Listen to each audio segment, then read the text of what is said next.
nations.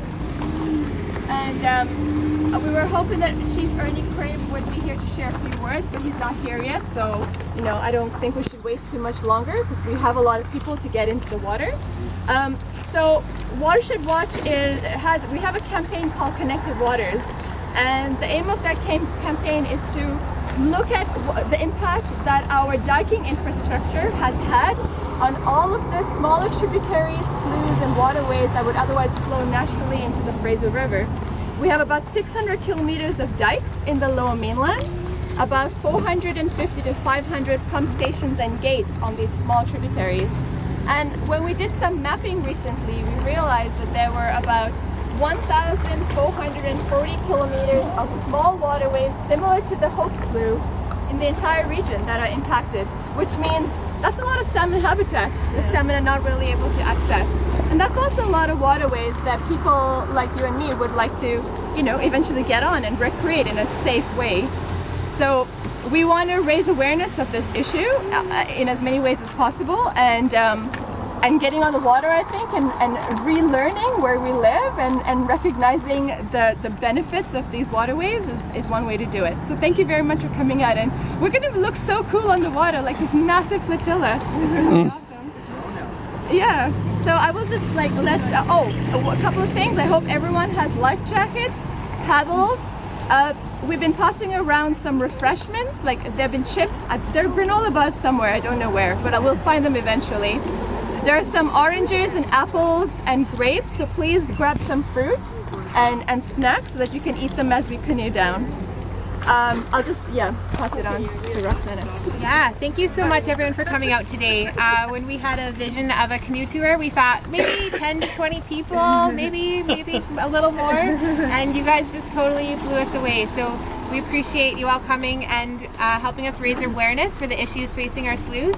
And we would ask that you guys take lots of pictures today, take pictures of the gross stuff you see, take pictures of the beauty you see, and share it with your friends and family. Write letters to the city. All of this makes a difference and impacts the slough in the long run. Did you have a question? Yeah, I found your granola bars. Oh great, get them out and pass them on. That's great. Thank you. So yeah, just open the box and start taking it. Has everyone signed the liability form?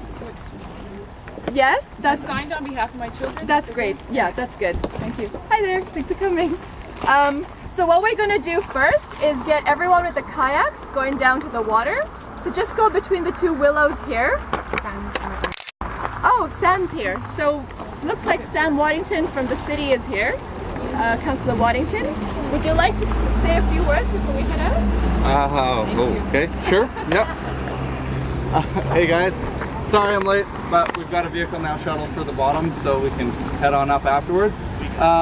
Yeah, thank you all for coming out. This is awesome, and thanks you guys for coordinating this and making it happen. We also had some of the neighbors obviously give us some permission to stage out of their parking area, which is awesome as well. So they're in full support of what we're trying to do here, and they remember the days when you could swim in the water here and catch salmon right off the front lawns of a lot of these places. So it's exciting stuff to see this kind of support for, I think, what's an inevitable outcome for this water course, which is that it's going to get restored and brought back to a level of both ecological but also recreation value too. So pretty exciting phase. And I don't know, did you guys talk a little bit about where the city's at with any of this? Okay, so just to give you all a heads up, this has kind of been brought forward over the last couple of years. Last year we funded a small study to just look at basic needs for these water courses and to understand what's happened, what's the state of affairs, kind of a baseline data analysis. This last year we put a little bit more money into it, about $150,000, and there's an ongoing study currently that's going to be monitoring water temperature fluctuations throughout the year, water flow rates, some of the species that are here, and then looking at some of the options for both introducing water into the water course if that's what's needed to make it flow properly again, and some of the dredging or bridging options instead of culverting. So that whole analysis is underway, and in the next 6 months we'll have the results, and then it'll be our job as a community to make sure that your city councilors and whoever forms government at the provincial level make sure they know this is a priority, and hopefully we can get this thing brought back to its former glory. you. So as I was saying, we're going to get the kayaks going down first. So those who are closest, if you could just head over and start getting those in, and you can get into the water. Is there a spot here that's okay? Yeah. Okay, because this house here has like right down on their lawn. Yeah, no, it's fine. I want to go down the bridge. Are we going? How are you? I'm doing well.